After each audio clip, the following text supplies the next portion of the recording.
Hey, welcome everyone to our Unfiltered podcast. My name is Stephenson. I'm the Executive Director of Church Planning with Converge, and my co-host here, Danny Parmelee. I'm Danny with Converge Mid-America. And we're just glad that you joined in with us.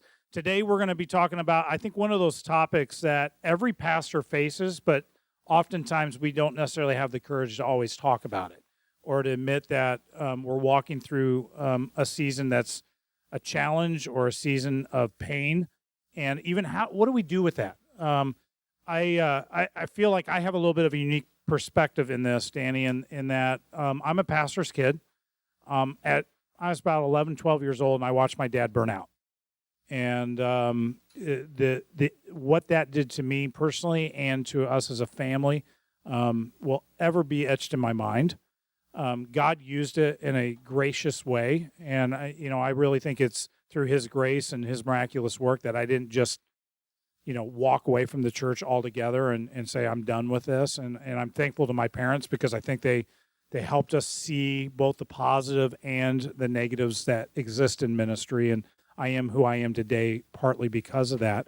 In my conversations with pastors, and I think about even my own personal life, I think that there's 3 levels of crisis that every pastor will face in their lifetime. Church planter or existing pastor, you're going to face a financial crisis, you're going to face a leadership crisis, and you're going to face a personal crisis. It's kind of like once you go through those 3 things, like welcome to the club, buddy, it's going to happen. Talk to me a little bit about your experience in planting, some of the things that were more challenging maybe for you and for your family. And what did the Lord teach you, number one, through some of that? So I think one of the bigger ones was actually personal. So we had I'm still waiting to earn my badge on the financial crisis as far as something happening in the church, but definitely for the other 2 have ones that come to mind very quickly. When I had started the church and planted the church, I decided to do a little bit of real estate on the side, kind of this whole like tent making, like literally tent making type of thing. And had got into some real estate, and I ended up, I owned a 20-unit apartment building and was making money off of it. So that was a great thing. And then the church started to take off a little bit, and so I decided to sell it. And I made money off of selling it. So I'm thinking, this is awesome. I'm awesome. Cash flowing $1,000 a month, making $20,000 off the sale of the building, and things went pretty well. And the person that I had sold it to, all of a sudden I saw was on the news because he had illegally removed asbestos and he had the residents removing asbestos from the thing. And he said to the news person, I didn't even know there was asbestos in there. I'm going to sue the person that sold me this property. And I'm thinking, oh my goodness. And so I was... That's me. Yeah, that's me. So he ended up going through criminal prosecution for what he did, and from jail, he leveraged. So on my birthday, I was served papers that we were being sued for like $2 million, over $2 million. Okay, we didn't have $2 million, so I mean it could have been $50 million for all I cared at that point. But it was the weirdest sinking feeling to go, oh my goodness. And Emily and I had worked so hard. We bought cars with cash. We did the Dave Ramsey. We had we had diversified and all of this, stuff that we're supposed to do. And we're literally facing bankruptcy at this point. And my wife, I still remember, she looked at me and she goes, this doesn't mean that they're going to take my bike, does it? And because she had this nice racing bike, I'm like, no, that's not how bankruptcy works. I look it up. No, they take everything. Okay. So I had to go back to her. I was like, yeah, even your we're bike. We're gonna hide the bike. Yeah, so we're gonna give that to your friend. And so it was so weird because during that time, it was the worst thing, and this lasted, I think, 5 years. It went all the way to the Wisconsin Supreme Court because of it was just this crazy thing about one little checkbox this big and emails and deleted emails and all of this stuff that was going on. One of the worst things that has ever happened to me in my life, and one of the best things that has ever happened to me in my life, God used that challenge in such a way that after maybe 6 months into it, it took that I was seeing that His hand was in it, and that He even used that in generosity. I'll tell you what, when you're facing bankruptcy, you become really generous. You really do. Like, it was an awesome thing to go, you know what? This isn't mine, and this could all go away. I might as well give this to missionaries, because if this is just going to go somewhere else, I might as well give it away. The amount of pride that he chipped away. And then here's the other thing. If you remember that story about the old theater that we had purchased, I guarantee if I didn't learn what I learned about asbestos, I probably would have had a work day, I mean, the amount of things that God protected, but the big thing was really in the heart, what He was doing in my heart to be truly, fully dependent upon Him. Now, what was so hard about that time is because of all of the lawsuit stuff, I couldn't share a lot of this. I couldn't share it from stage. The people that were suing me, they were trying to link the church into the whole thing, so I couldn't share even. So it was also kind of a lonely time. There was only a few people around us that kind of knew that we were facing this type of thing. So worst thing that ever happened, and now Emily and I, as we look back on it, we say it's one of the best things, and it still cost us a lot of money to even defend it through the court, and it ended up okay. We didn't end up in bankruptcy, but we just had to pay a lot of money to try to just defend, the whole case. So. Was there a certain passage in Scripture that just the Lord seemed to use in your life during that time period to give you strength and help you endure, and maybe you as a family too? Yeah, to be content in all things. Can't take anything with us. So yeah, just a contented. Yeah, I know for us, part of our story happened about 2 years into our church plant, and it's an exciting time, but it's a critical time in the life of your church. And for us, we hit all three of those crises at the exact same time. So we faced a financial crisis, a personal crisis, and a leadership crisis. And it's still probably the darkest time in my life, and still has ongoing pieces that we're still dealing with today. And in our story, 2 years old, we just moved from the movie theater into a high school. The move was only a mile down the street, but we happened to cross to the other side of the freeway. So we went from one corner on one side of the freeway, a mile down the road, and then crossed into a corner on the other side of the freeway. We minimized the fact of what that move would actually do to us as a church. We had good momentum. We felt like everything was going well, but we also went from a movie theater where we're doing 2 services and about 240 seats fully packed, to we moved into a high school auditorium that seated 1,300, and it just swallowed us up, and we underestimated that impact as well. And then because people leave when there's change, even if things are going well, our numbers decreased, not necessarily in attendance, but financially we really dropped down. And I remember we, at the same time, began our road through a pretty major kind of health challenge. I had gone through, to kind of give you perspective, I had 6 surgeries in a 2.5-year period. And that we began the first wave of that, which cost us $8,000 straight out of our pocket. It was not health insurance related, drained everything we had. I remember driving home after just looking at our recent P&L statement from our church. I had $600 in my personal bank account. Like, that was it. There was nothing else. And we had $6,000 in our church bank account. And I had 3 other people besides myself to make payroll in the next week. And I remember going, God, why did you bring us here 2 years down the road to shut all this down? And I don't know if you've ever had one of those moments, but I know for me, like, I remember I went to my prayer closet. Like, I had this spot that the Lord and I could connect. And I went there and I let God have it. Everything that was on my mind, it came out. And I just said, God, I know you can handle this. I need this moment. And it was probably one of the few times in my life where I felt like I heard the audible voice of God. And it was 2 words. And it was, then lead. And, it was like, oh my gosh. Like, all right, God, I'm like now shaking. Like I thought I have been, but that was probably the best thing I could ever have been said to me in that moment. And it released me at a different level. I began to preach differently, all that, and the church took off from there. At the same time, so we're now 2.5 years in. I am now facing a major crisis in my left leg. I went bowling with my staff after being gone in Moab, mountain biking with some friends for a week. Collapsed on the bowling alley. And they thought I had just torn cartilage in my knee, and we were going to do microfracture surgery, and we'd be good as new.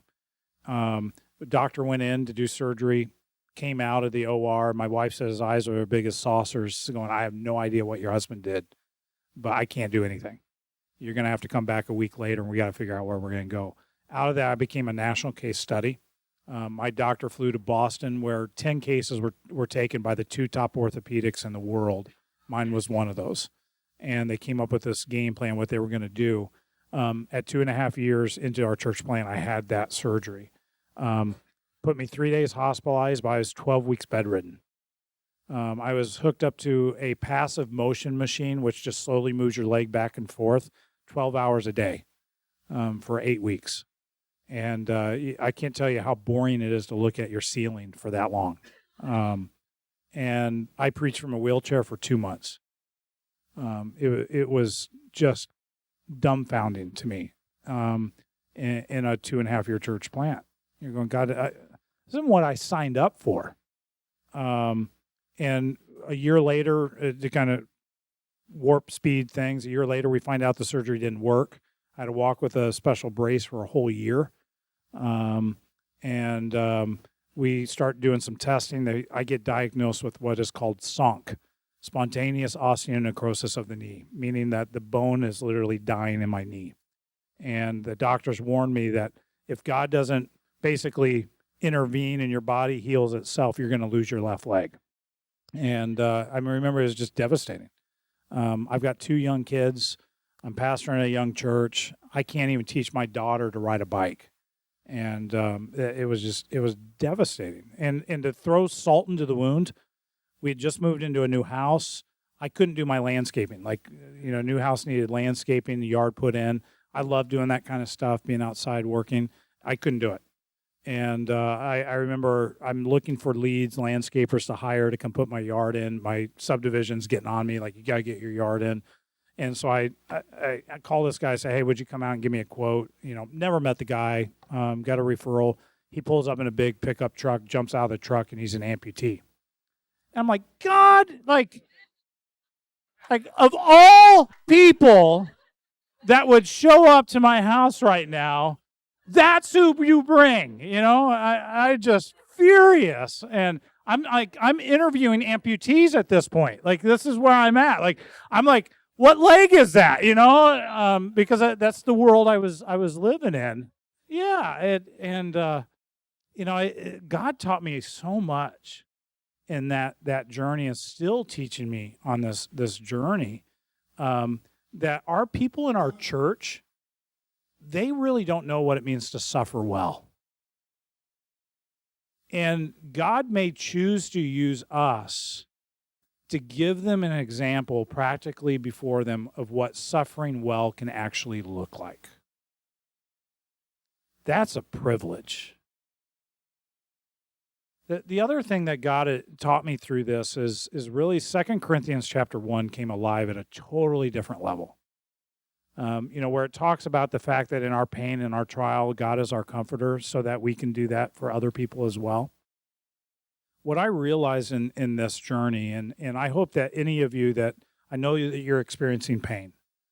Some of it's emotional, some of it's physical, some of it's spiritual. I still live in chronic pain. That's just part of my journey at this point. I've been able to keep my left leg, but there are consequences to it. And what I have come to realize is that without pain, you and I will never experience the comfort of God. But let that just sink in for a moment. I don't know about you.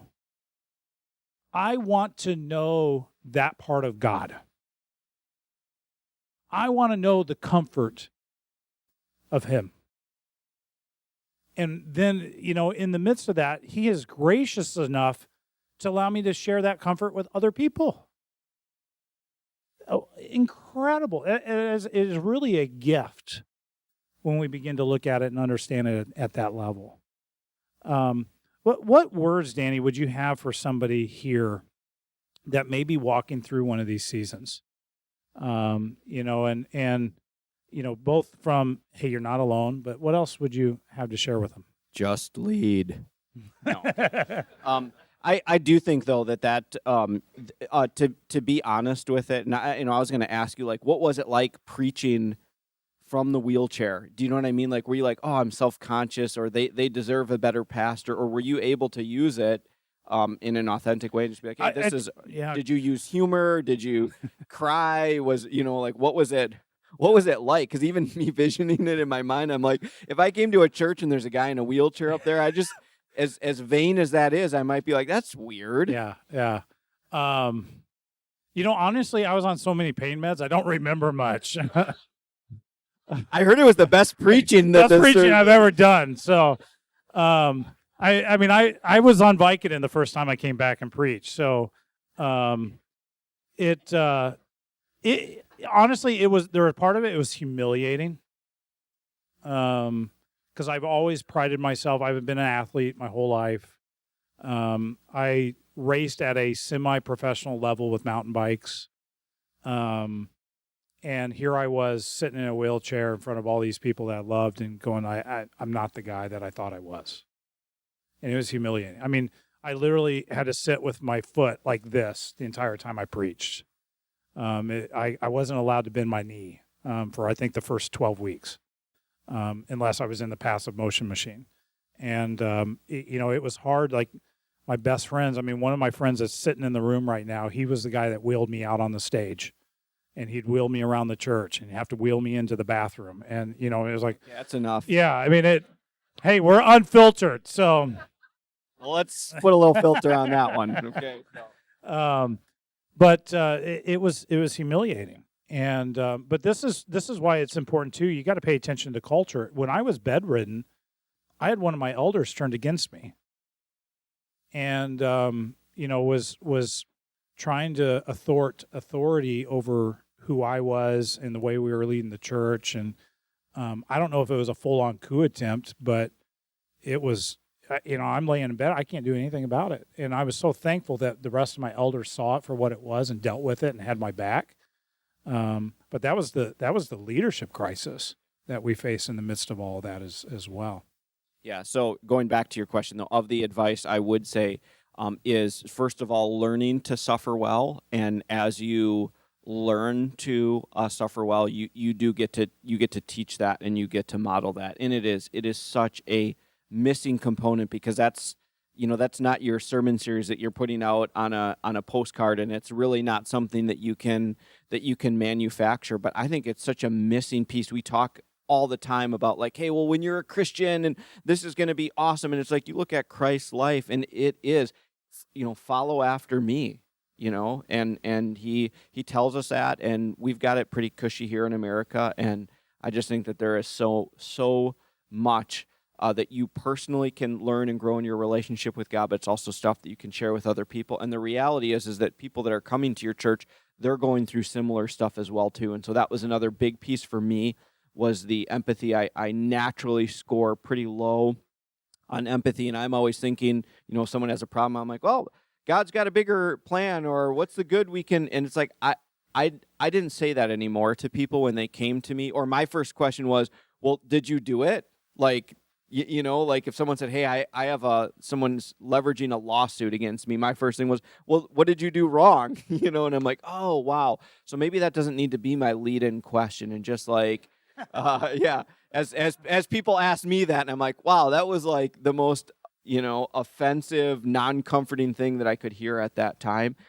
And so I'm not saying that you can just fictitiously, instantly, something horrible's happening to be like, okay, slap on a fake smile, but of truly asking God, what is it that you are wanting to teach me? I do feel that God was using it as discipline in my life. I mean, there was pride stuff that was definitely going on in my life that God was using as discipline. I'm so thankful that he chose to discipline me in that way at that time in my life and that age and everything. And so to even be open to that and to ask him those questions, God, is some of this that you're doing not just teaching me, but is there some discipline that's in there as well? That's a great word. I think my encouragement to you all would be transparent. It's okay for your people to see you hurt. It really, really is. And your credibility as a leader will just go up. And I think that's one of the things that God taught me in that season was it's okay to, when people come and say, how are you doing? I'm going, I'm not doing well. Like, pray for us. It was a constant, still is. It's a constant reminder that our battle is not against flesh and blood, guys. That what we are doing, it is a spiritual in nature, and there is a battle going on around us in ways that we don't realize at times, and it's very real, and it's a real pain. And it may be emotionally, it may be spiritually, it may be physically. It could be all three.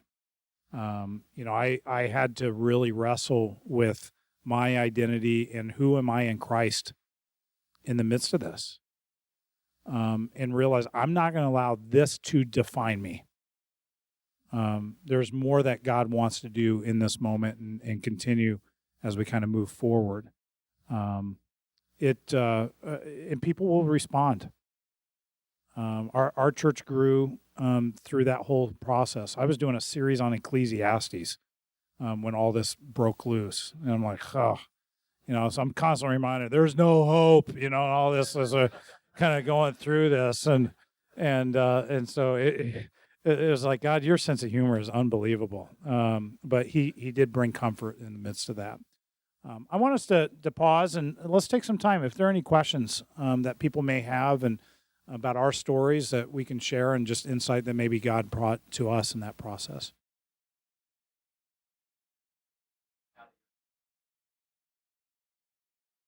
Yeah. So I think vicariously we live through all of you. It's kind of the role of a grandparent. You put it that perspective. Grandparents a lot of fun, and so we love. I know for me, like I love when pastors will post baptisms and videos, and like I'm like, that's probably the thing I miss the most.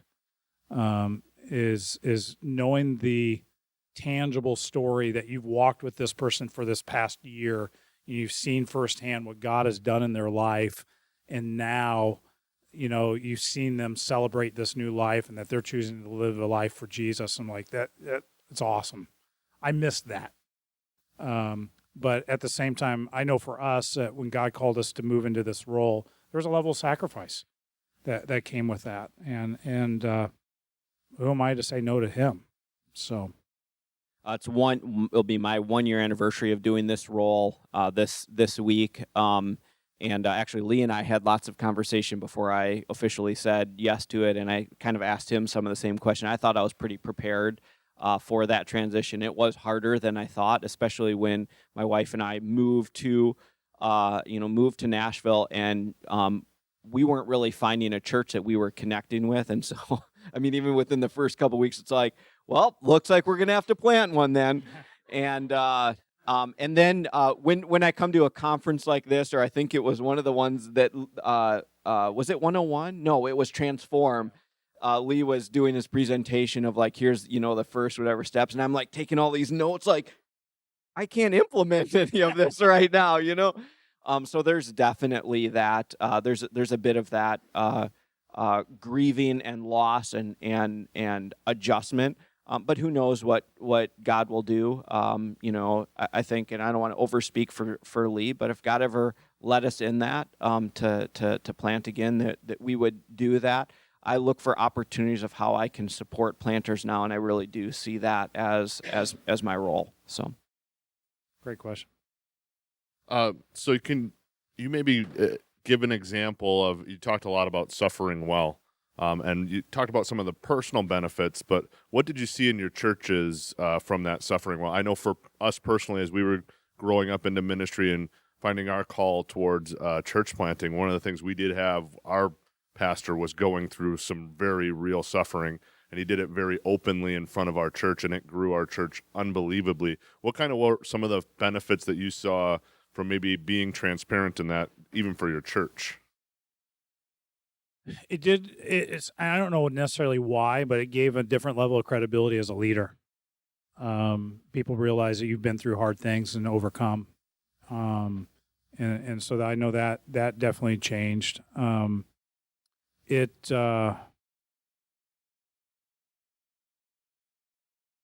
grew my empathy as a leader, which naturally changed how the relationship happened between me and the congregation. My preaching changed. I think it got for the better. I could show up to the hospital, and I didn't show up to the hospital much, but when I did show up to the hospital, like, there was a level of, he gets this. He understands the world that we're living in right now. It may not be the same circumstances, but I could understand loss. That was another thing that God taught us. In all the research and all the conversations we had about losing a limb, the grief that somebody faces when they lose a limb is the same as losing a spouse. And we walked through it. Like, I literally got to the place emotionally, I was like, cut the leg off. Like, I'm fine with it. But it took a process to get there. And so I feel like, I understand grief in a different way than I ever knew before this, which, again, lends itself to in the way that you care for people that you're with.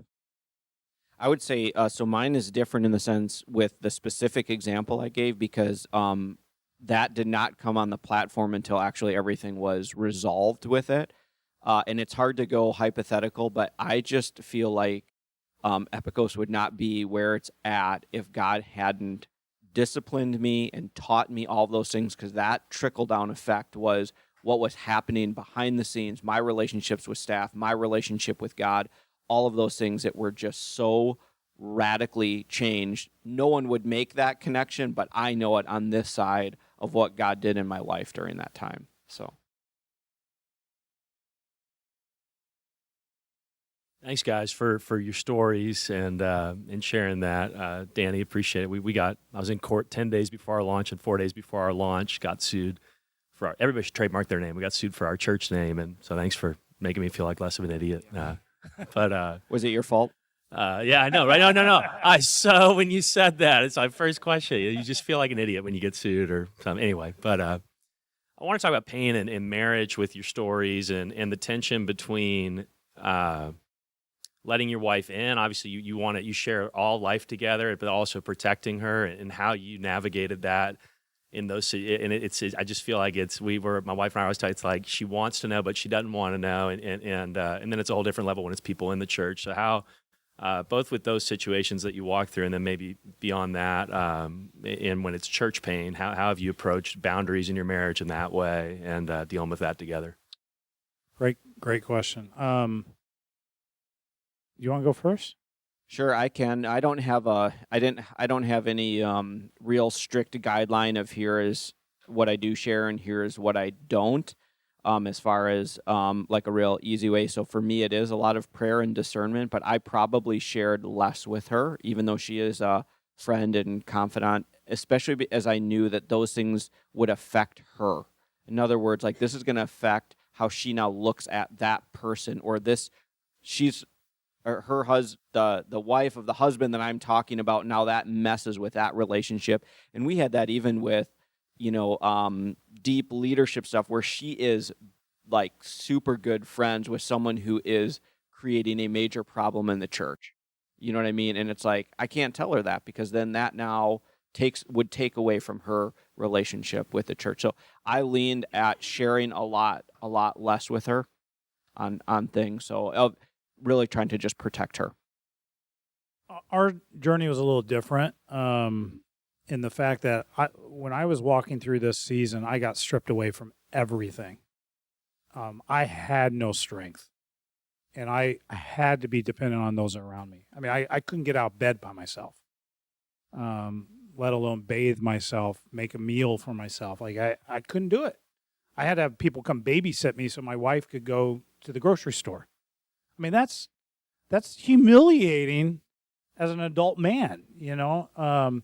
And so we had to learn to communicate very openly and honest through all of the emotion of that time period. And frankly, I know I wasn't a very nice guy sometimes. Between being in pain, being on pain meds, like the normal Lee wasn't always there. And I had to learn to apologize. She had to learn to be able to push back as well and say, you're being a jerk. You know, like, knock it off. I want my husband back. Part of our journey as well was, I didn't share this earlier, was in this process, I started wrestling with some really emotional challenges. Grief led to other things. And it got to the point where I was like, I had to have a pretty honest conversation with my wife going, I know I'm not right. Like, there's something going on in my head, and I'm not in a good place. I don't know what that is. And can you help me figure out what we need to do? And so we came up to an agreement. I'm going to go to the doctor, get some blood work done. If nothing shows up from there, I'll go to a shrink, and we'll begin conversations to try to figure this out. When I went to the doctor, he said, yeah, you have a hormone deficiency, and that's why you feel all the things that you're feeling. Began to treat me. I instantly snapped out of it and was like, praise the Lord. And then about 6 months later, I started feeling the same way again. Went back in. They ran tests again. Said, yeah, you're back down. We'll double your dosage. So double my dosage and instantly started feeling good. Fast forward, we move here. We land here. I'm under constant doctor's care. I'm having to do constant blood work. My doctor goes, I don't like your blood results. Something's wrong. And I'm like, great. That's not what I want to hear. Like, this has been my journey for 3 years at this point. Like, and they took me off all medication, and I spiraled. I mean, just not in a good place. Now we moved. We're in a new city on the other side of the country. I left my church. I'm in a new job. You know, it's like, God, what are you doing to us right now? And then I got a call walking into the office. Doctor says, you're going to an oncologist. You're going to get a brain scan, and we're going to send you a hematologist oncologist to see if you have blood cancer. I was devastated. And then we went through all those testing, brain scans. They came back negative, going, well, you don't have cancer, but there's something wrong. So we're going to send you another specialist. We go to another specialist. And within 2 minutes, he diagnosed what was going on. And what happened was I was actually mistreated by the doctor back in Phoenix. And his treatment shut my pituitary gland off. And so everything that my pituitary gland controls is now out of whack. So my wife and I have learned in the midst of these seasons that we have to communicate. We have to be on the same page. She's my greatest warrior. She is, I can't even talk about it, incredibly strong. And this has been the right person to walk with me through this season. All right. Well, that is it for Unfiltered, Real, Raw Conversations about church planting. And you got the real and the raw right there. So until next time, keep it real.